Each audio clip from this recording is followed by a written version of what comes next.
her facial expressions, mobility, whatever, like she just does like visual comedy so well. Yeah. Interestingly, in all of the fan fiction that I write about Zheng that happens in a hypothetical season 3, I just like swap things around where she is captain. The other thing that I write about a lot that happens to her in like a hypothetical season 3 is that. Hello and welcome. Today we're talking about everyone's favorite pirate queen, Zheng Yixu. And on the pod this week is Randy Roy, aka Bong Bing Bong on AO3. Randy is a fic writer who is currently in the process of writing a garlic soup western loosely based on the film Desperado. He's also organized 4 OFMD themed drag shows in Australia, which have included drag numbers as Zheng. And Randy, welcome. Hi. Yeah. Thanks for having me back. I'm so excited that you're here because you were on our Roach episode, and if you guys haven't checked out the Roach episode, it's like one of our best because of Randy. All the Roach knowledge and all the Roach analysis, it was just amazing. And I know this Zheng episode is going to be as great. And also Kelly, aka Enjoy the Party on Instagram, and also Enjoy the Party on Blue Sky, is here. Say hello, Kelly. Hello. Kelly is mainly a fan artist working on an OFMD comic she's spent way too long talking about and not enough time doing about. She's also the creator and most proud of her OFMD event, #KissFang Weekend, an event she hopes to bring back again in the new year. She regrets not making a Christmas-themed weekend where Fang is Santa. Oh my God. Kelly, that would be so cute and wholesome. I would like, if you do a Fang episode, I'm not going to like throw my hat in that ring, but I will throw my hat in that ring. I adore all of the Asian characters on our We need Fang. To do a Fang episode. Let's do it. Let's plan it. I mean, there's only lore for him that I've had to come up with because he's such a mystery. Canonically, he's such a mystery. That leads to the best episodes. Like Roach doesn't have a whole lot. So a lot of it comes from everyone giving their theories on backstory and stuff, which makes it so cool and fun for fan fiction. Also on the show is Molly, aka Smurfs Moo on Blue Sky. Molly was on our recent Be Gay Do Crime episode about fandoms fighting fascism and is starting her own pod called Unfreak Me Out, a podcast where her American historian friend Patrick helps give historical context to these maddening times. Look for Molly to post more on this in her account. The first few episodes are coming in January. Ooh, that's exciting. Yeah. So recorded already? Yeah, we've recorded the first episode and we're really close to recording the second episode. And the first episode is about the immigrant vote in the U.S. and how immigrants voted this election, and then talking about the history of the way immigrants have voted in the U.S. And the second episode is about billionaires. About what? Say that again. Yeah, the second episode is about billionaires. Oh, billionaires. Oh, cool. Yeah, which is going to be really fun. Lots of guillotines, I hope, are like in the graphic of that episode. Yeah, I'm boning up on the French Revolution for sure. Nice. We're going to talk about the Gilded Age, I think. So. Oh, good. Yeah, fun times. Really fun. The rise of folk heroes coming out. Yeah. And doing some Robin Hood things, I think, is going to be really too, hopefully. But let's get into our favorite folk heroes, pirate folk heroes. I'm Carly Heath, and let's kick things off with the first question that we always ask at the beginning of this thing. What's the most gay pirate thing that's happened to you this week, Randy? Or not this week, but whenever, recently. Well, this week, Irene and I, so Irene, who was on the Roach episode with me, have gotten really into Conclave, which is like the new Pope thriller that's out. I love that movie. We found keeps happening whenever we watch something new is that we'll just like pick a character and be like, this is just Izzy Hands again. Or like we'll ship 2 characters and then realize that like it's just the Rizzy dynamic all over again. So we've gotten really into Conclave. Wait. So who in Conclave is Izzy? Is it the nun? The main character, because he's told, by his boss, the Pope, that he's a manager and that he should manage. And then his entire story arc is him kind of like grappling with not essentially knowing what this Pope, who's always like 8 moves ahead of everybody else, is actually like trying to orchestrate. And we're like, yeah, that's just Izzy all over again. I love that. I would be so excited to read a based on that movie. It is like a soapy film. It is beautifully shot. It is masterfully acted. It's actually really funny. And it weirdly kind of makes the Catholic Church look a little better than it actually is. I say this as a Catholic. The Catholics are real mad about it. Oh, I know. And they're just a bunch of they're just people like to get mad about stuff. We took my mom, who was raised in the Catholic Church, and she fucking loved it. She loved it. She loved the ending, loved the whole thing. I won't spoil it, but just really, it's definitely a beautiful film, and it's a fascinating study on what the Catholic Church could become if we ever, got our heads out of our asses. But it's also just a really fun soapy drama to get into, and it's beautifully shot. Is it? Yeah, I describe it as like Mean Girls, but in the Vatican. Yeah. And it's the main character is Ray Fiennes. And his acting is beautiful and so sensitive and lovely in this. And but it's presented very seriously, but they make a lot of comedy out of just sort of the way the people it's just trying to imagine how the cardinals and the people who come together in a conclave, which nobody really knows what those actually are, what they really look like from the inside when they're trying to choose a new pope. And so obviously it's definitely going to be really soapy, and there's going to be backstabbing, and it's fascinating. Important question. Is it gay? In the book, it is. Yeah, there's elements. Just watch it. Okay. Yeah, but I will say that the main character is canonically bisexual in the book, and I'm just like running with that. Yeah. Nice. Kelly, what's the most gay pirate thing that's happened to you recently? My gay pirate moment was I really felt like Roach running through all of the markets that I had to run through this past week, looking for various things that I need to get in a certain amount of time where I have to go run for the bus. So in a way that made me feel very gay pirate. Nice. I love it. And Molly, what's the most gay pirate thing that's happened to you recently? Well, I've been in and out ever since I started watching. Our show inspired so many people to do stuff that they maybe wanted to do for years but never really tried. Midlife crisis, just like go for it. You know what I mean? And so the thing that this show inspired me to do was to try stand-up comedy. Yeah, because I want to learn how to write comedy, and I didn't know how to write a joke. So I figured I'll just go to an open mic night. And the open mic night that they have every week here is at a place called the Pirate Tavern and E-Vape Lounge. Oh my God, that's amazing. And it was like, I went there and it was like, I know, the Pirate Tavern and E-Vape Lounge. It's really cute. But it's like totally like a modern day fic about like someone going in to try stand-up comedy, and it's like a very gay pirate theme. Oh my God. All of the interiors has tons of pirate stuff going on. They have a unicorn tip jar. And it wasn't deliberately, designed after a show, but it's just like it has a Kraken bathroom. Oh my God, that's amazing. Mm-hmm. So I'll send more pictures when I can. But it was just like, it was like, because I was doing this and because of my love for the show, and then I just walked into this place and it's just like coded "Our flag means death" across the board. And some of the bartenders were really cool, and there's a lot of queer people there. And some of them have loved the show too. But yeah, I'm going to start trying to like get little stickers or something of like Ed Teach and try to stick it over like the pictures they have of the reel. Just put a little bit of our show in there too. It's been so long since I've done an open mic, but that's one of my goals in 2025 is to get back into it. So if you ever want to meet over Zoom and workshop some jokes, I would love that. Yeah. Open invitation anytime. And I'm just excited to try.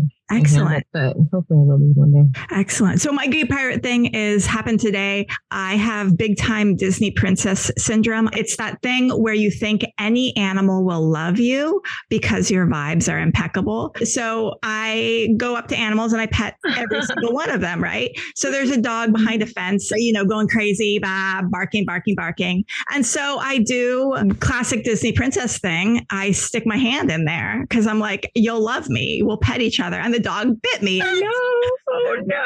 I'm so shocked. Oh. A vicious dog actually bit me.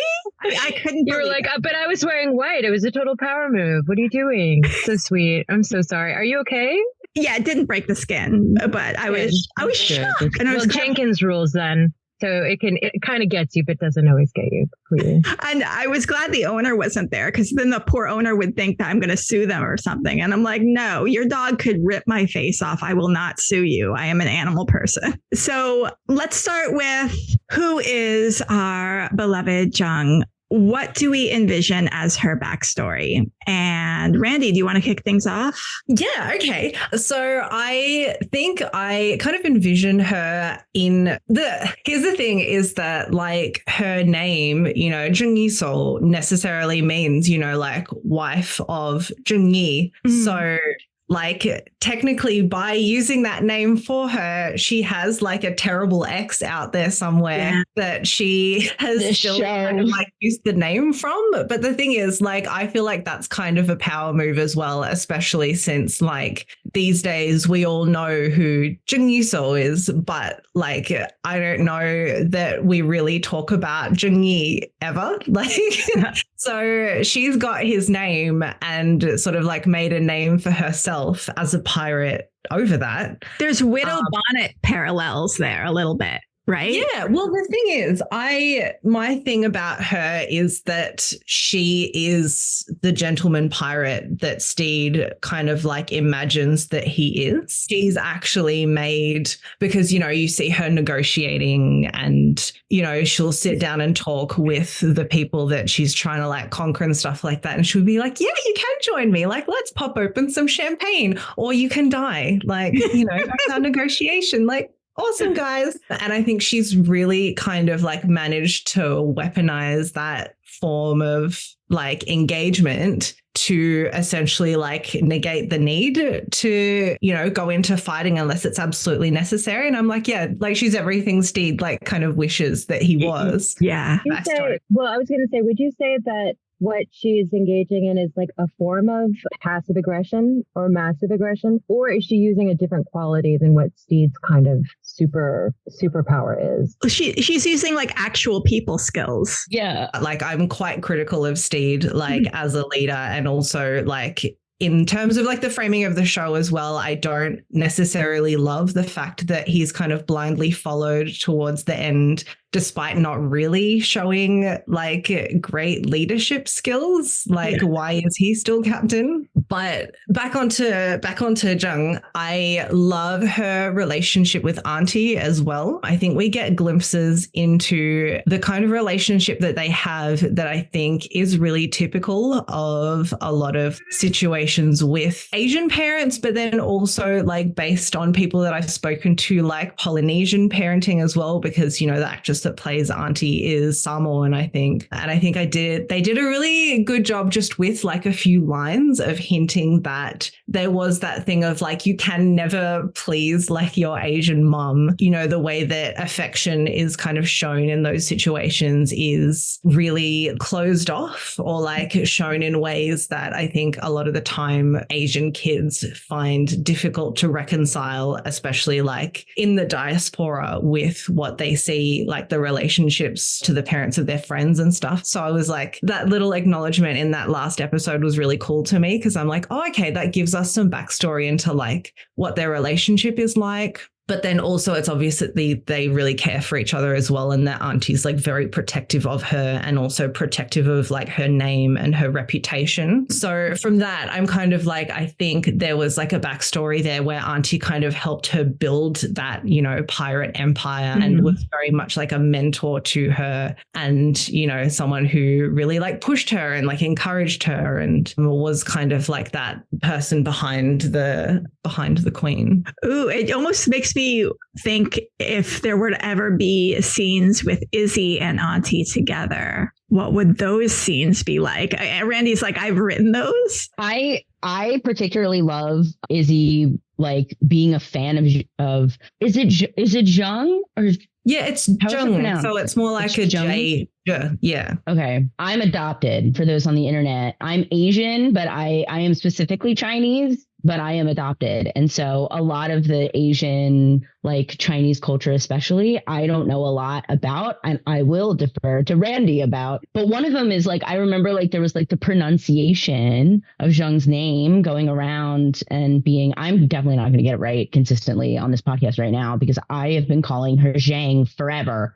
So that's fine. I've been calling her Zheng, which I thought that that's the way she pronounced her name in the show. Yeah, I was watching it today, and she does say it, but she says it so quickly. I think she says it in like one of those moments where she's talking to Steed and Olu about like when they're walking to the captain that she's trying to like get to surrender to her. She says something like, and they're always like, Zheng, like, what are we doing here? And I'm like, wait, is that like? So I think it's like, I think the show calls her Zheng. I think a lot of the crew calls her that. I'm not, but it is like for the record, it is Zheng. Is that closer, Randy? Yeah, I think it's interesting because it is similar to how like people with Chinese names kind of like navigate their life, like, you know, outside of Chinese speaking countries. If you can't pronounce it, if your mouth is like not accustomed to like making those sounds, then like you can't pronounce it. And that's not necessarily a bad thing. And so, yeah, like I think it's fine to defer to the show where everyone calls her Zheng because like that's how it would happen in real life as well. And it's not like you're calling her something incorrect. It's just that, you know, you don't speak Chinese and your mouth doesn't really work that way. So it's the closest. Right. And so people are using their closest approximation. Yeah. I think I just want to call her the right thing. Yeah. Yeah. It's important to me specifically that I call her the right name. Is it Zheng? Yeah, it's Zheng. Yeah, with like a J, ZH is a J sound, I think. Yeah. And so I wrote down to kind of help me out, Jung. Is that kind of close? Yeah, it's more like a Zheng. So I think with like a Z in the, I think it's kind of like when you're singing and they tell you to think of a sound, but then sing a different, it's the same thing. Yeah. So you're kind of like thinking something, but then you're saying something else. But I think Zheng. Yeah, it is like close. That. But I think the like romanization of it is closer to like a J than it is like a Z. Okay. Mm-hmm. Do we know if Zheng spoke Cantonese or Mandarin or? She, in the show, and this was like a thing that I was like about, is that she says her name like in Mandarin and that's kind of like the only like non-English that she speaks. And I do know that Rubo is like a Mandarin speaker, but Zheng was from Guangdong, which is like, you know, Canton, and would have spoken Cantonese because like she was Cantonese. I was looking for that thread that you posted on Twitter about that. I was looking for that for like 20 minutes today and I could not find it. So I am so glad that you said it. I was really interested to talk to Randy today just because I think like an Australian Asian perspective, I mean, specifically Chinese is, and I am also Chinese, is an interesting view because I think that American representation politics is different. And so I'm going to be honest, mostly because I'm always very yelly and honest. I actually don't like the auntie Zheng relationship as much. I really like the beginning moments. I think that's really cool. I'm always in between this idea of speaking the way that I wanted the show to be and how the show is. And so I'm always of two brains whenever I talk about this show. And so like, I always want to specify where I am. In my mind, I think her and Auntie are more like friends. And I think Auntie has that relationship for sure, for parent reasons, but also because she is just naturally older. But I do think also that the show wanted us to think of them as an Ed and an Izzy. I think that is also part of it. Like she is being compared to Steed for sure, because she is, quote, we could argue the better gentleman pirate. But I also think that the show is trying to be like, see, this is mom and daughter. Izzy and Ed, they are son and dad. So I think that they were really trying to hammer that that relationship home in a way that like they never did with like Steed and Button. And that's what you don't like about the relationship? I don't like it for that reason. I also disagree with their own reading of Ed and Izzy, which I don't think I'm alone in that. I think the father-son relationship is a little not correct. Yeah. I will also say that I think that I come at it from a very jaded perspective because I'm used to that being kind of the only story that is told in Asian American media here in the US. It's almost always a disapproving parent and an Asian child who just wants to live. God, please leave me alone. And it's usually over a partner or a boy or like being gay or, you know, all of that stuff. And so I think that like I will say part of my bias against it is having it as an Asian American. And then also on top of that, we're getting really into it. On top of that, I can't really say that I experience Asian American. This is hard. This is very nuanced. And I don't know why I'm going into this, but I also feel that I don't entirely understand the Asian American experience of this having an Asian parent because I don't. I have a white mom and she's great, but she's not that like cultural. I was not raised in the culture. And so I do know that there are also things that like I wouldn't recognize within the two of them as characters that I think Asian folks do hold very dear, and that's funny to me because so yeah, and I'm a white girl from the Midwest, and I'm very Irish. We're very, very Irish, and I absolutely relate to the idea of having a mom that is very forceful and trying to get you to be a certain way, and how that can be really restrictive. So it's funny because like I relate to that because I agree with you. I have an Irish mother. I just happen to have one of those as moms. well, but I don't relate to it in the way that I think like culturally, I think a lot of Asian people and Polynesian people relate to Zheng and Auntie. So I want to put all of my comments that I make about the two of them and that relationship into that. Oh, I just love to hear Randy respond to that. I just want to say that like American media is so pervasive that I don't actually think that like me being Australian necessarily like is that different in terms of like the cultural like I guess like zeitgeist of like Asian diaspora like stories. But I think something that I wanted like that you reminded me of is the fact that Zheng to me kind of exists in like two versions, kind of like you, like the version that we saw in the show and then the like version that exists in my head as well. That is kind of like what I've kind of gained from looking at what we were given in the show. And I think her character to me was very much like in the first few episodes that we saw her, I was very excited about the character and I was like, where is this going to go? And I thought it was kind of cool that we had, you know, a familiar dynamic with her and Auntie, but I think it was also like different enough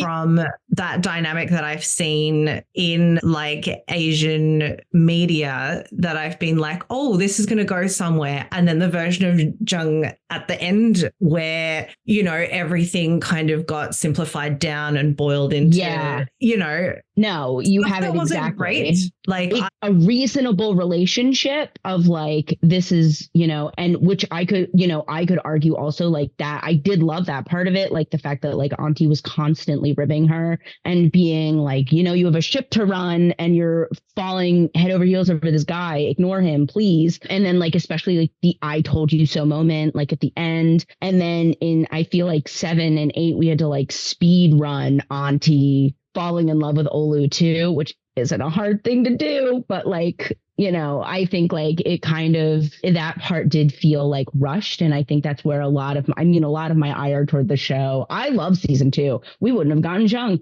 or Archie. Yeah. But a lot of my ire comes at the last 2 episodes. I mean, okay, I feel that they could have researched her a little more. I would have loved them to know enough about Chinese culture to know that giving a clock to someone is like incredible slight. Like it's considered very, very bad luck. Oh, wow. And there's absolutely no way that they would have kept clocks on board the ship. Oh, like wow. If someone gave them that as a gift, they would have been like, absolutely not, get them overboard. And I think that to me was like a really big sign that not enough research was done, like culturally, into writing Zheng as a character, because that whole like final plot just would not have existed if you like asked a Chinese person like about it. Wow. That's a fascinating, what's the origin of that bad luck? Do you know anything about it? I think it's something like to do with like time running out, or like the word for like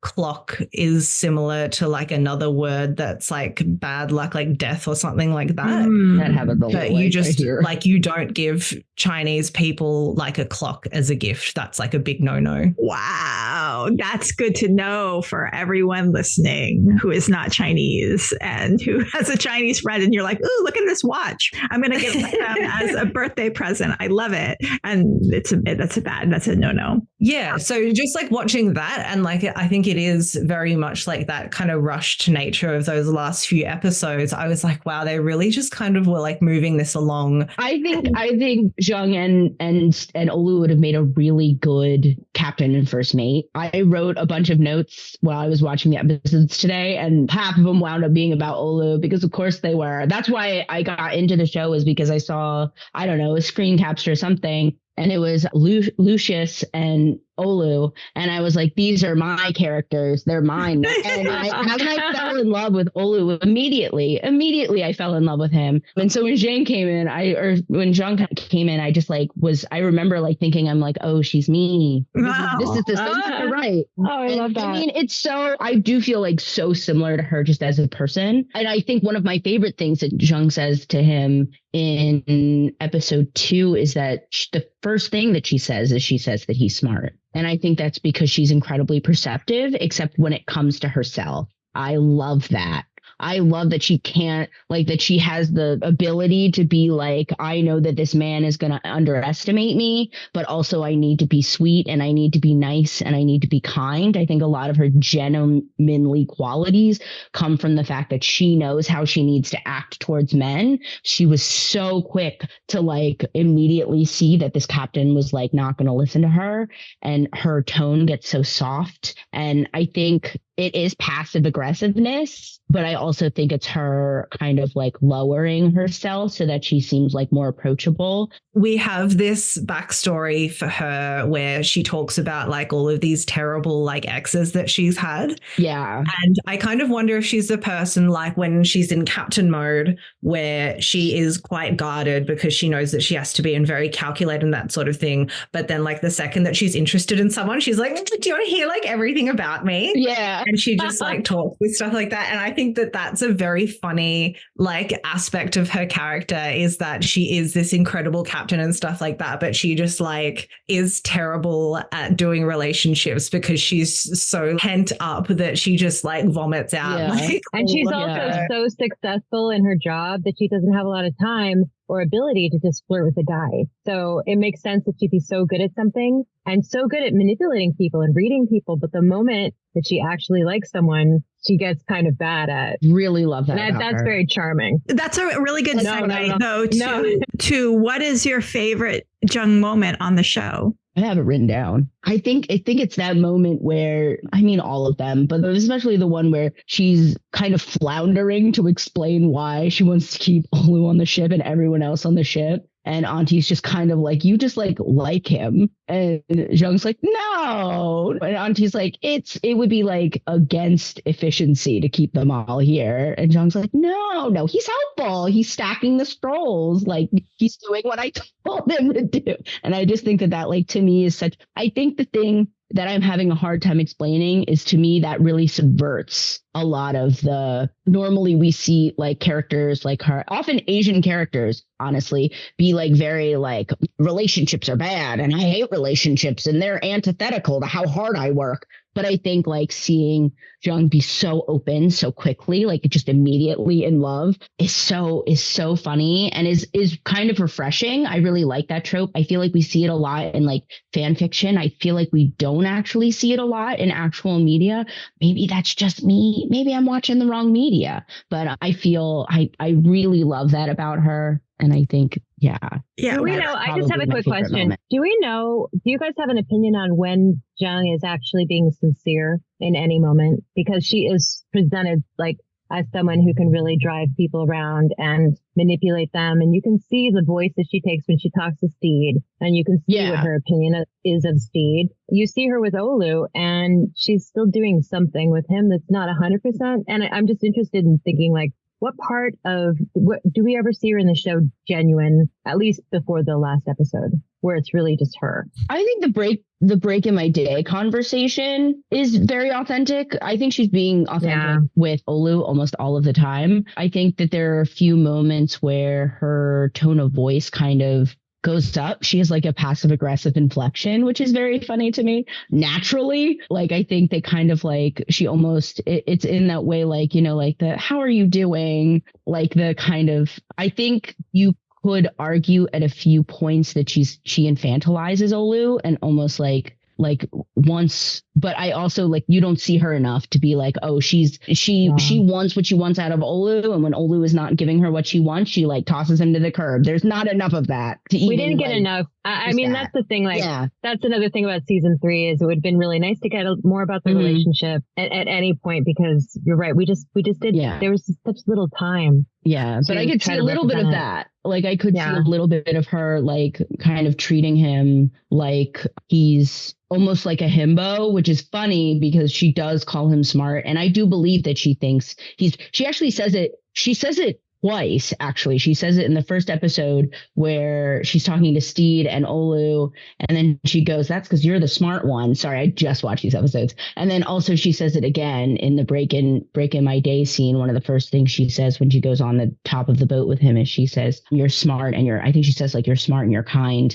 And so yeah, I can see like that, like a little bit bubble to the surface, but I also think it's the way that she speaks. Yeah, I think she's naturally very guarded as well. So I think like she might not necessarily be being manipulative, but she is still kind of reluctant to sort of put all her cards on the table, even when she is trying to be like genuine with Olu. You know, the way that she delivers some of those lines, like the break in my day kind of line, it's almost like she's embarrassed to like have to admit that to him. But she's still being playful and in a genuine way. Like she needs to be captain all the time, I feel. Like she is the closest to what the one thing that is interesting about the Izzy and Ed and Auntie and Zheng parallel is that she's positioned to be Ed in this metaphor. This is like a little mini Ed Steed story that they're having, where she meets him and then she's both, like kind of in a way. Like, which would have been cool in season 3 if Steed and Ed were still there. It would have been interesting to see how she kind of is the foil to the both of them. That is more organized and smarter than the both of them combined. Yeah. But I think some of the. I mean, maybe they would have finally gone to China. Maybe. I think the passive aggressive way that she talks is also attributed to what Randy says, and is also her being captain, like having to speak like she's the captain and having to always like have this tone that is calming. Well, and I wasn't trying to say manipulative, like any judgment, more about. Oh, no. That's how she's so successful. That's the only way she's been able to be successful in this kind of job. And she's run into these people over and over and over. And so she can read them and she knows what's going on. And since we didn't get a lot of her, she's just being a badass most of the time, which is great. But we don't really get a lot of moments where she's just being herself, or she's able, because she just doesn't have the opportunity to do that. And again, another thing where I just want more in season 3. I didn't get to hear from Randy what Randy's favorite Zheng scene was. I think it's definitely the part where she's like going through the red flag and like introducing like how they kind of work there. And then my memory's a little bit hazy, but like there's that. And then I think later on as well, she talks to that captain that they've kind of like taken over the ship of. And that kind of like general section where we find out like how she works is really cool to me, because like in a lot of like depictions of like Asians, and especially Chinese people specifically in like American media, we see like Asian like groups, I guess, being run in like quite a militant kind of way. It's that sort of thing of like, oh, you know, China, everybody has to, you know, be socially uniform and like follow their leader. And like that's very much the vibe that we get from like, you know, depictions of Chinese people. And I thought it was really cool that everybody on the red flag seems to enjoy being there. They seem to really respect Zheng, and they seem to really like the way that she runs that ship. And I was like, oh, it's really cool that we're getting a glimpse into, you know, what piracy could actually look like if, you know, the captains weren't terrible people who abused their power. We're like, oh, okay, so we've actually got someone who, you know, values cohesion, but in a way that means everybody kind of gets to work on a ship that actually works really, really well, and everybody understands their place and everybody kind of works together to make sure that they're all kind of like successful. And I also kind of like that she assigned roles to everybody kind of like based on the vibe that she was getting from them of like what they enjoyed, and that she was able to read that very easily and sort of go, you know, okay, Roach like off to the kitchens, and then, you know, we there doing like repairs and those sorts of things. And she sort of looks at Steed and Steeds like, and towels. Yeah, towels. But I also liked actually the glimpse of potential that we got,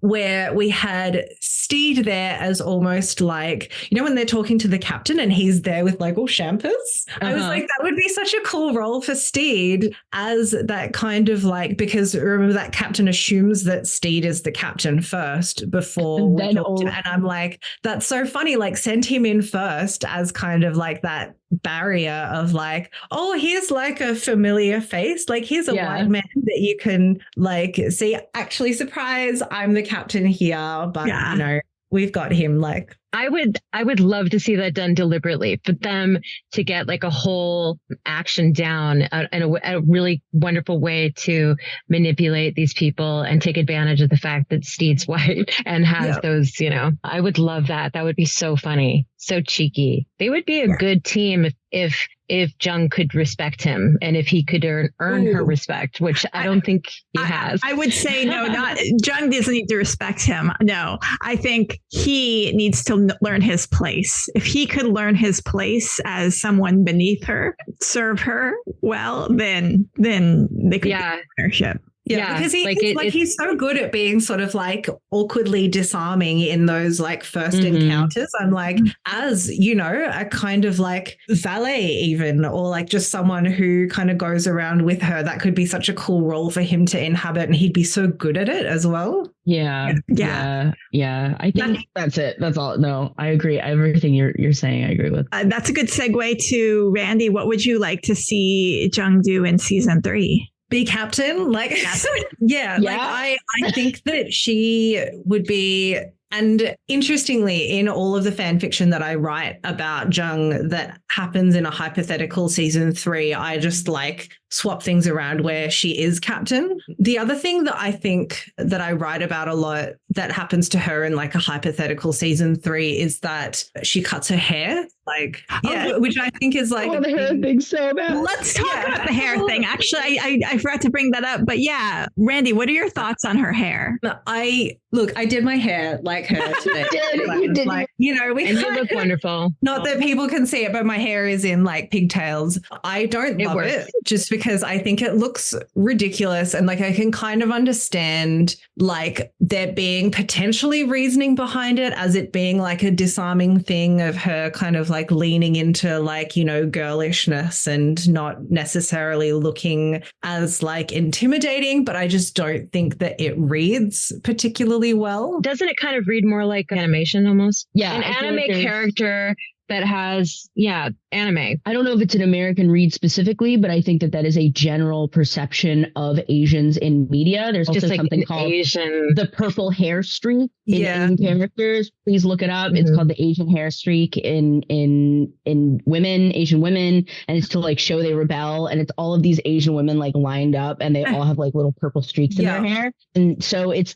kind of very similar with Asian women and pigtails, which is that like, I feel like maybe a white woman, you could say like it's a little disarming and it's a little bit like, but for like Asian women, I feel like there's an extra fetish to that. Like there's an extra fetish spin to it that I wouldn't necessarily is a thing that I really like or enjoy. Yeah. I think a lot of people can agree that like that Asian women are fetishized, and also that women, pigtails on women is an interesting thing. And I'm sorry that they have been ruined for little girls. I'm sorry. But like, I think that like it's sort of a hairstyle that comes with this stigma. And so I personally really don't like that they used it for her at all. I would also say that she should get a haircut. What I was going to say is like, yes, because I hate her hair, but also because like, again, as a Chinese thing, it's like something that I guess like tends to be done at times of like great like crisis. Sometimes it's done in like mourning. Sometimes it's done to kind of like symbolize leaving like a past life behind. But like the hair thing is very much like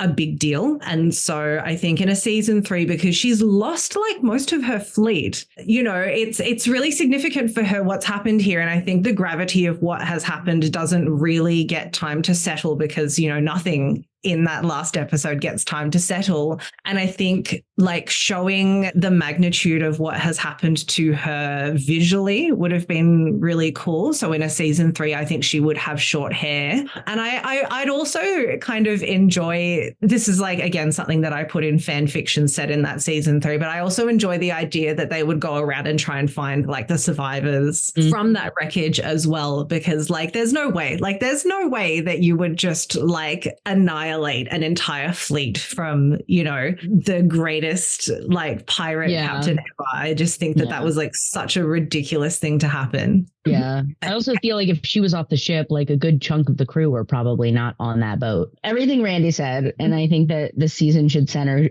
Zheng. And I also think that, I mean, I love the dynamic between the garlic soup polycule. It gives me endless joy. That is the side of Twitter that I am on. I am like in the Izzy Canyon, but I am for sure in the garlic soup. All of my fic recommendations are just people to follow. And so I am like deeply in that side. We need to do a garlic soup episode. Oh my God. And you should host it. I shouldn't host it. Actually, it should be Murdy and Campbell. It should not be me. Okay. Actually, they have been in it far longer than I. And I also think that the anchors of that is Jim and Olu. And that's not, I am happy being on the side of that conversation. But I think that for me, I think that like I would love to see kind of in a way that Randy just said, Zheng kind of like get into this kind of maybe like this pattern of like avenging. Like I do want to see it taken seriously. I would love this idea of her being in this revenge pattern and then Jim having to talk her down.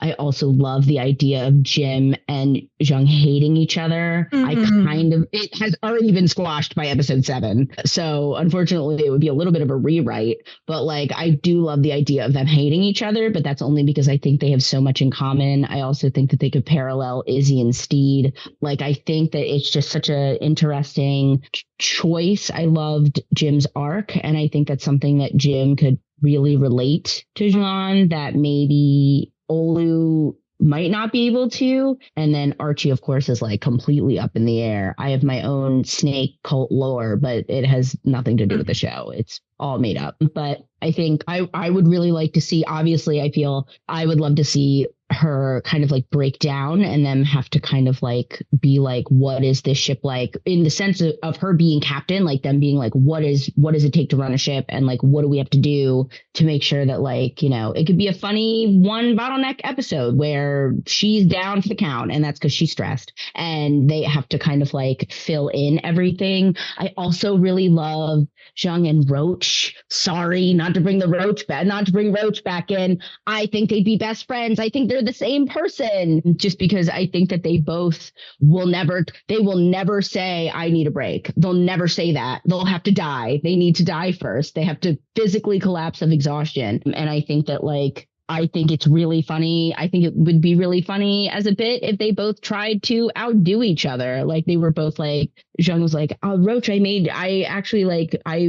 you a soup today. And then he was like, oh, well, that's funny because I found out your favorite cookies from Auntie. And it turns out I made those too. And then so they're just kind of in like a nice battle between each other. I think like that's fun. There's a lot of potential that I see with her and the crew. Alternatively, people I see her butting heads with hilariously. Molly, what would you like to see Zheng do in season 3? I agree with everybody that I would like to see her avenge. I do believe like if her entire crew, how many ships did she have? An army of ships of people, countless. Yeah, and countless ships. She should be avenging that. I love the symbolism of her cutting her hair, maybe cutting her hair on camera as a protest or something to whatever she's dealing with, or a way for her to process the loss. But I definitely can't imagine that they would kill everybody that were, she had just a fantastic fleet. The fleet was incredible. It was almost like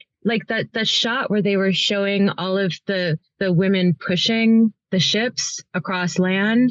I mean, I felt like it was one of the most remarkable shots I've seen in any show ever. It felt magnificent. It felt so huge. So, ultimately, Our Flag Means Death is Ed and Steed's love story. So everyone else is still kind of in the background of that, and it would be still in the background of that. But I would love to see so much more about Zheng's backstory, about where she came from, about how she, accomplished everything she did. And she's just like stuck in this weird moment of her career where she's dealing with these like two idiots. And then she also falls in love. I just want more of that. And I want more of Steed just messing with her accidentally, because I like that dynamic between them. I love the dynamic. Randy, what do you love to see Zheng do in Fics? Actually, just briefly to carry on from what Molly was saying, I think it's interesting with Zheng because she's obviously spent an entire piracy career trying to build this fleet that kind of gets annihilated. And I think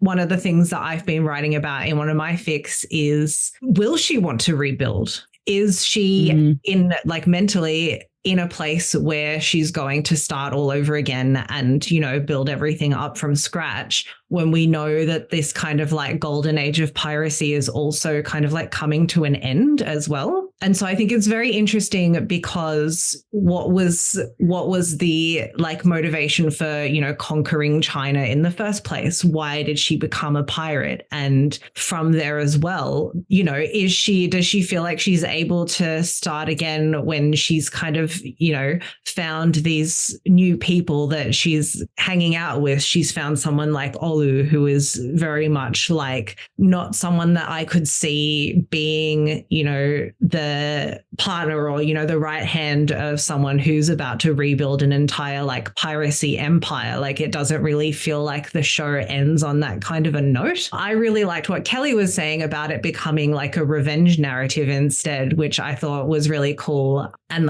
love to see that in fan fiction. I haven't read a whole lot of fan fiction to do with Zheng just because a lot of it tends to be garlic soup. A lot of it is garlic soup. Yeah, a lot of it is garlic soup. And while I like talking headcanons, I love tweeting about it and talking to people on the internet about ideas and those sorts of things, because she's kind of my main reason that I would like to read fan fiction. I find it hard to engage because a lot of the time she's not the main focus. So I'm kind of I've had a really hard time finding any. I had a hard time finding any where she was the main focus. I'm bad at looking at stuff on searching on AO3. I know that I probably don't have the best filters or something, but I was really trying to find more fics where she was the main character, and I couldn't find very many at all. Well, I have a fic series called it's called Zheng-centric ficlets, and it's basically a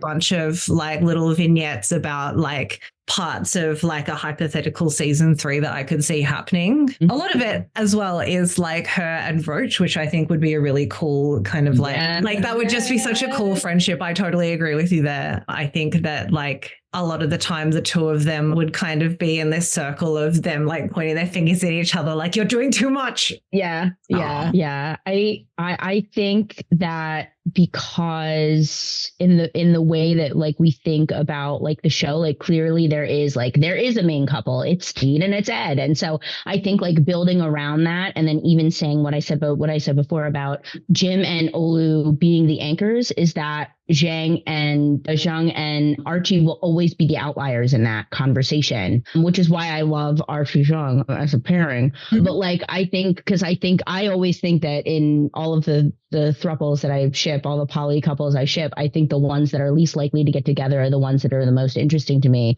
I also love Fang Pete. I also love Stizzy. So I think like, to me, I love Roach Izzy. I don't know. Are they Rizzy? I love Roach Izzy. Roach Izzy. Yeah. No, I love Frizzy too. Sorry, I'm gonna stop talking. No, Frenchie and Izzy. Frenchie and Izzy are some of my favorite. Yes. Because Frenchie just ends up just being so funny and just kind of then Izzy kind of laughs. And he gets to hang out with like a hot guy that's also funny, and he doesn't have all the baggage like he has with Ed. Yeah, I love it. It makes me very happy. He has a lot of baggage. I think he doesn't talk about it, and I think that's what makes him such a good parallel to Ed, is because I think Frenchie is like three days away from being an Ed. Some I have like weird headcanon sometimes where I'm like, maybe Frenchie actually is from some nobility, and that's why he knows. I've spent time with these people, in service. Well, but maybe he's lying about being in service. Maybe he's also just like Steed. Maybe he's a minor prince. I don't know. But sometimes I like to imagine that he's just pulling the wool over everybody's eyes. Yeah. Sorry, I will go on. Yeah, we went off on a tangent forever. Sorry. I think I agree that like it's difficult to find, and we'll go into that question later with the like fan fiction question, but like it's also thirdly, I will third that it was very difficult to find Zheng centered fics, just because, and for that reason, I believe, not to say that like I want there to be less Jim and Olu, because I love the two of them so much. But I think that. But I do see Zheng and Archie getting along really well. Archie just wants to have fun, man. I just like Archie the idea is a lot of fun. Wants to have every fun. Person that she comes across, and I think it would be fun to see Zheng baffled. Oh, you know what else would be really funny, because there's like a whole thing, I think, and this has happened to a lot of the other people that like our family friends, like, other people from the Asian community, is when like you grow up in quite a conservative and like academically focused Asian family, and then you go off to like university and stuff like that, and you like meet people who are like a lot more chill, and like everyone that I know just goes off on an absolute like crazy bender, because they're just like, oh my God, I have freedom for the first time in my life. And I just think it would be really funny to have like Zheng be like, you know what, I have like no responsibilities now, because like what the fuck has happened to my entire fleet, and she just like goes on the craziest like Hangover style. I love that adventure. Zheng's Rumspringa.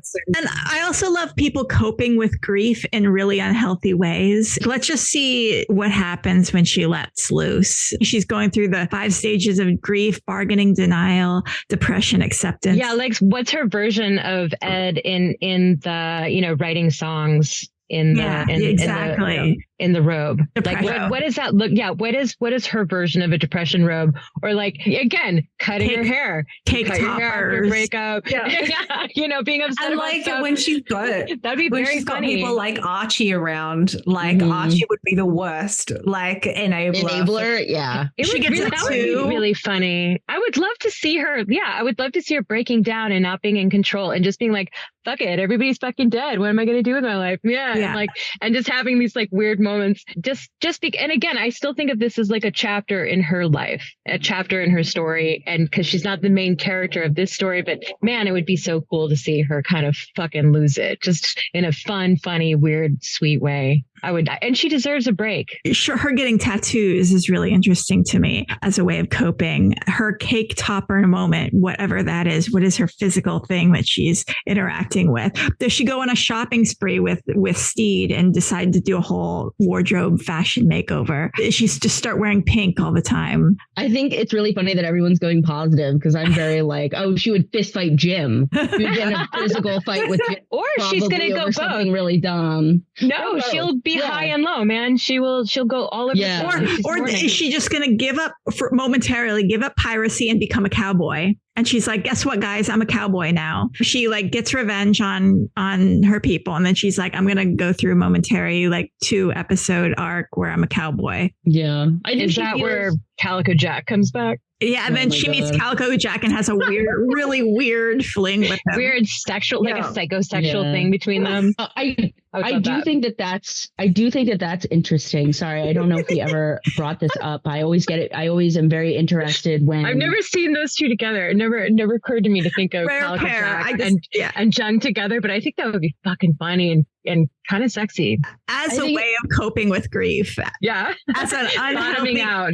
Calico Jack back in. Yeah, I think it's interesting that she's not really seen as queer, but like I really want her to be queer. Oh, she's queer. I think. Where does everyone stand on her queerness? I think she's definitely like bi. I think she is, but I think they try and establish that she says guys. She says like she's ex guys. That she's been with. I personally actually think it's really funny if she's like the only token straight on the Stop. That's true.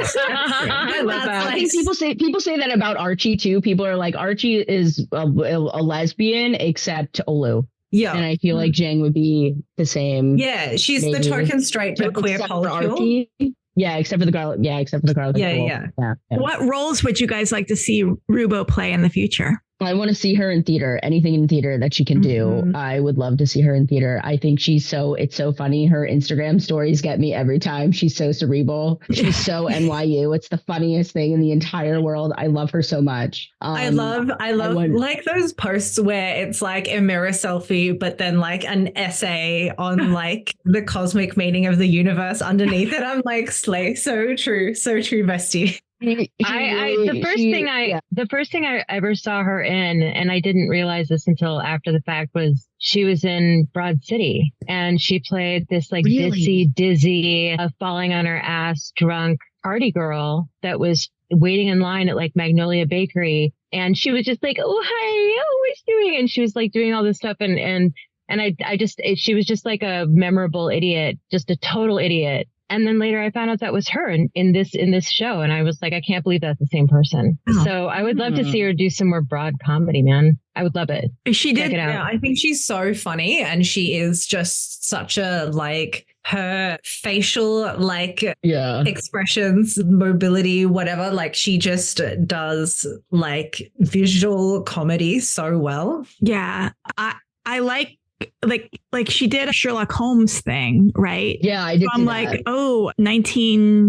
1900s detective thing. If she were in that, I'd be in. I keep going back to Western. Put her in a Western. I'm in. Put her in absolutely fairy princess riding a unicorn. I'm in. I want her as a lead, like a romantic lead. I would love that. Yeah, I would love to see her in a Broadway play that deconstructs the idea of a romantic comedy where she is playing the lead who is self-actualizing in the entire I feel like that would be her bread and butter. I really do feel there are so many people, like the finding out that everybody did theater. Did we all know here that Matthew Marr originated the role of Homer in the Mr. Burns play, the experimental theater piece that everybody and their mother does? Like if you were an experimental theater company and you have not done Mr. Burns, then you were not an experimental theater company, and he originated the role, and that blows my mind every time I think about it. I need to know more about your background. Wow, Kelly, you seem like you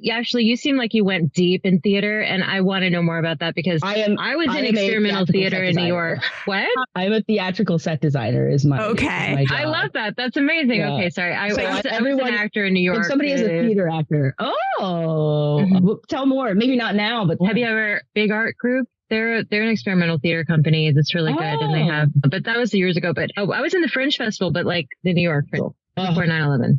And we did some musicals and stuff. Yeah, so I was a theater major, and I was in New York for a while. And you guys are boring. But no, I just want to know more about that because when you're talking about that kind of like when you're really going deep into it, that's like a whole world I haven't thought about in years. But I love it. I'm not aware of what Mr. Burns is outside of this. Yeah, that's what I was trying to say. So it's a story, if I can remember it right. The world has ended, and the only physical media that exists is the Simpsons episode of Mr. Burns. And so the whole show is just like 4 actors who have like more than that maybe, who have like recreated the episode of Mr. Burns, but in a very post-apocalyptic way. And Matthew Marr, who plays Black Pete, played the original Homer. So I think that they go by the character names from The Simpsons. And so he played like the Homer, or the man who is pretending to be Homer. And I don't know much beyond it. All I know is that every experimental theater company in Philadelphia, I'm in Philadelphia, has done Mr. Burns. Wow. So I'm a big fan of all of them, all of the theater guys. Khan, who has a nomination for Best Supporting Actor, Tony Award. Yeah.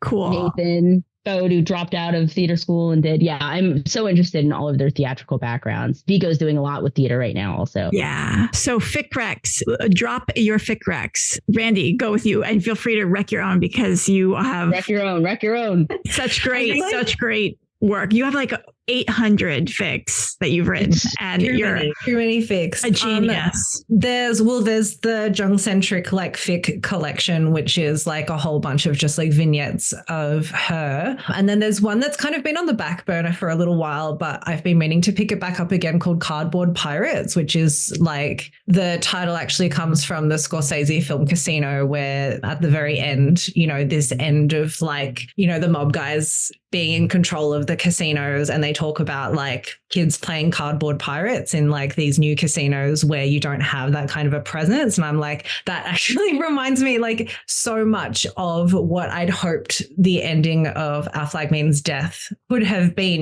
this idea of like the end of piracy, and sort of reflecting on the highs and lows of like, you were at the top of the world, you were in charge of like the high seas and that sort of a thing. But then like when your time is up, like what do? You're still there. And that fic is very much about the perspective of like Roach and Zheng in that kind of a situation where they're like, well, do we rebuild, or do we like, how do we move on from what's happened here? Which is like things that I'm very interested in when it comes to the two of them. And also like interestingly as well about, because Zheng is from Guangdong, which means like being from the south of China. A lot of people have mentioned stuff about like, lol, it would be so funny because Steed like can't eat spicy food, but then like finally Roach can make spicy food like now that he's on the red flag. No, he can't, because people in the south of China don't eat spicy food. So if he tried that, like he would just obliterate Zheng, which is really funny to me, because it's like, oh, don't Asians eat spice? Like not from that area, sorry. But yeah, it is kind of like my thoughts on what like a hypothetical season 3 would look like if they were the main characters and they sort of left, Steed and Ed behind at the murder shack. Yeah. Oh, cool. Yeah, which they kind of do to themselves, which is an interesting framing for season 3. I think is one of my interesting questions. Is would it be about them, or would it be about the crew, and what do they decide? So, Molly, Fic Rec. I just want to go back to, this is not on topic here, but I love a good gentle beard, and I like it when it's kind of expansive and you get to see a lot more fun with a lot of different characters. And so I love Zuckerbaby1, who wrote Well, Nobody's Perfect, which is based on Some Like It Hot. And it's really funny and it's really charming. And it's like some fun combos, like Ed and Frenchie are on the run from like gangsters. And then they end up in this like drag company Steed runs. And so Steed is kind of like the stand-in for Marilyn Monroe in Some Like It Hot. And Frenchie has a little thing with Izzy. It's really charming. It's really funny. And I just think it's very well written. So I want to be in like a good mood for the holidays. And it's not specifically Christmassy, but it has like a classic vibe to it. So I would definitely recommend that. And Kelly, Fic Recs. I just wrote anything by Oluwande's Oranges and Tragically Nerdy on Twitter / also on Blue Sky. They are literally who I feel founded the whole garlic soup polycule. They do the week also. They do the garlic polycule week, which I partook in. And so I will say, like, coming back to that conversation, like a lot of fics are Jim and Olu centric, but I think going into that playlist, you will find of fics from AO3. I don't have a AO3 and I should. There is because I've lost a lot of fics that I like because I just didn't take a screenshot, or it's a screenshot I took 6 months ago. And so anything. I have like hundreds and hundreds of tabs that were on my phone and they all just disappeared the other day. So it's just like that was like my entire way of tracking fics that I wanted to read. And I was like Googling, like, how do I fix this? And it's not fixable, but that's okay. You know, you got to burn it down, start again. Yeah. But I think there's a lot of, I don't know how much I feel. I'm kind of with Randy on, like, I am much more a fan of things that happen like in universe. I want to see more things that happens in universe to her, because like I do feel like she isn't centered in a lot of fics, because then it kind of like becomes more her and Olu, which like I love, but also like I do sometimes like wish she was her own character, in the same way that like I love Fang to be his own character or Ivan to be his own character. And so I mean, anything by Randy, I'll read anything by Randy. So Randy does a really good job, I think. Sorry, this is going to be a compliment. Tornado. I was going to say, Randy is the author name. Is it just Randy? Bong Bing Bong. No, it's Bong Bing Bong. Bong Bing Bong? I'm sure I've read some of the stuff you've written. Probably. It's like the writing is so world expansive and so thoughtful. I love Roach and the Aunties, just because I feel like even though Zheng is Zheng in the fic? She's kind of in it, but it's more about the crew. It's about the environment that she's cultivated, which I think is something that you can't say about Steed. Like, I think, or rather, I have a hard time. Sorry, I was going to be mean to him, so I didn't want to say it. But like, I think I have a hard time sometimes seeing the ability to kind of like create a community. Sometimes I feel like he just got lucky because he got a lot of really cool people in his crew. And I think that like for Zheng specifically, I feel like her and Auntie did a lot to cultivate what they had. And I think that Randy does a really good job extending and building it without this idea of like, you know, it is all about Zheng and Olu, which like for me it is, but I can also understand like, you know, and so I really like also all the Rizzy stuff is great. Also, if you want to go for Rizzy, because Rizzy is all over Randy's account, obviously, because Randy is. Yeah, I wrote my 100th Rizzy fic the other day. Oh my God. Oh my God. That's amazing. Pretty crazy. I mean, I'm like it, like you and Irene like steer that boat, and I'm just along for the ride, and I love being there. So I love Roach. He's just such I sort of wished it, because like a lot of what made like the Roach headcanons great was Samba like just dropping random like all over social media, and I'm like, I kind of wish that we had that for Zheng, but it's fine. I do too. I think I wish people would ask more questions at panels about the garlic soup polycule. I feel like there isn't enough. I feel like everyone asks, obviously, the general beard questions actually, no, I don't even think that's true. It's a lot of the same, what would your drag persona be? Which I feel like I should come up with the list of answers so that we don't ask that question anymore. But I would really like to know a lot more about like how Vico feels about that, like how Nathan feels Lucius did on the ship, like how Lucius felt about the ship. Like the thought that was put into developing the characters. Because I mean, I know that in season 1, I think they did a little bit more of like allowing the actors to have like more input into their characters. I know that Samba had like quite a lot of input into like the way that especially aesthetically created. Like all of that, the tattoos and everything, and the protective jewelry also. So this is a good point to wrap things up. Randy, what are you working on? What are you looking forward to? So at the moment I've outlined this maybe like 5 times in the last like 6 months, but I'm really into this idea of a garlic soup Western. I think that Jim's character arc in season 1 was very much that of like desperado Robert Rodriguez kind of like vibe, and I'm kind of sad bad that they didn't do anything with that in season 2. So I'm like, no, we're taking it back. Sorry about all of your character growth, but I'm undoing all of it. We're going back to the beginning. So it's this like idea of a Western where, because like in that scene where we see Jim's father being killed, like they have a brother. And so I was like, well, I'm going to write a Western where they go back to see if they can find their brother. And then I was like, well, this could be a really good opportunity to like set it in that hypothetical season 3 time as well. So I can have like Zheng there and Archie and have them with Olu, and just like an opportunity to like sandbox them a little bit away from the rest of the crew. So it's just like the 4 of them. So that's my current project. Ooh, that sounds I'm so interested to finally like see your takes on the garlic soup. I'm so ready. I feel like I've won something. I feel like I won. I'm so excited. Kelly, what are you working on? What are you looking for? Not anything as important as that is to me. I'm working on a comic that I've been working on for honestly way too long. I started writing it in February and I just finished the scripts, and it's because I'm writing it as actual TV scripts before I do the comic, so that if I wanted to submit them for anything, I could. Is that the thing you posted on Blue Sky? The thing I just keep talking about. Yeah, with all the episode names. The episode names. Yeah, those are all new episode names that I came up with for the 8 episodes. And I was very proud. Okay, because I was looking at that. I was like, what are you talking about? Are you talking about like, did you uncover the actual original scripts in season 2 or what? But no, okay, cool. So those are the new names that I made for the scripts, and some of them. I mean, I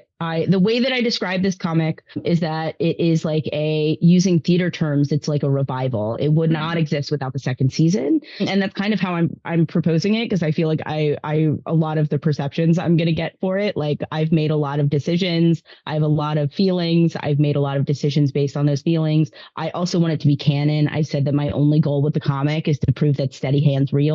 That's the only goal of the comic. And so, but like the idea is that it could happen in a TV season. Like, it could have happened in the second season, but like my goal is to not like, I don't have any feelings towards like just them by them, like Jen Beard by themselves. I will say the only really aggressive opinion I have is I don't think Izzy should have died. That's a really aggressive opinion I have, and that's like second. Point 1, Steady Hand's real. Point 2, Izzy should not have died. So I don't know if that's a very aggressive opinion, honestly. I mean, I feel very aggressive. I know it feels. Yeah, it's hard to read into it because there's a lot of responses. But I'm one of those people who loved Izzy from the start, and I loved Izzy's growth in season 2, and I'm not like mad about his death. I didn't take it the way a lot of people did, but I still don't think he should have died. Yeah, and I don't like that was the decision, even though I know it was kind of like justified in sort of a Star Wars a kind of third act thing. Anyway, I don't want to get into it, but I do agree. I kind of don't want him. I don't think he died. Well, let's just say if season 3 doesn't begin. Also, I don't like the way he was killed. Is he crawling out of the grave, or is he not turning out not to be dead? Then I also don't think that that's actually cool, because I think it puts so many people through so much stress and so much upset that if he wasn't actually dead, it feels like a slap in the face of people that were really upset that he died. No, we can. And also, why kill him? Yeah, we can. Okay, well, that's fine. I'm happy with anything. I just want to have a season 3. Yeah. I'll do whatever, baby. Yeah, I think to explain the tone, I think that is the tone of the comic.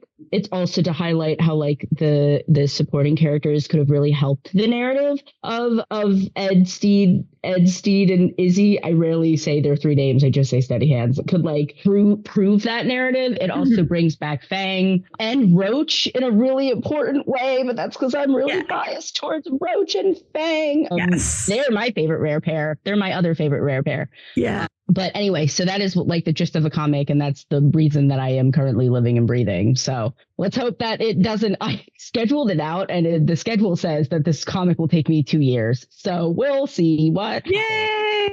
I'm so excited to see how that turns out.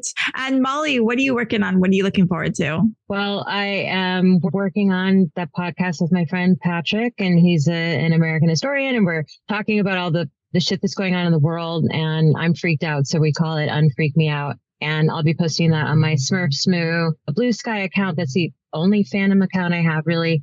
So follow me there. And I have a lot of opinions about all kinds of things. But yeah, I just want to, it's been a hard time for a lot of people. And I just want to say, let's just keep diving into stuff we love and really being creative and making stuff and just being with people we care about and just really making our lives worth it right now. And that's what I'm looking forward to, is just really embracing the holidays and just being with people I care about and encouraging everyone else that's doing all sorts of cool shit. Just do it. And this is Our Flag Means Fanfiction. Follow us on Instagram at Our Flag Means Fanfiction, all one word. Keep on doing creations, being cringe, and committing crime. Bye.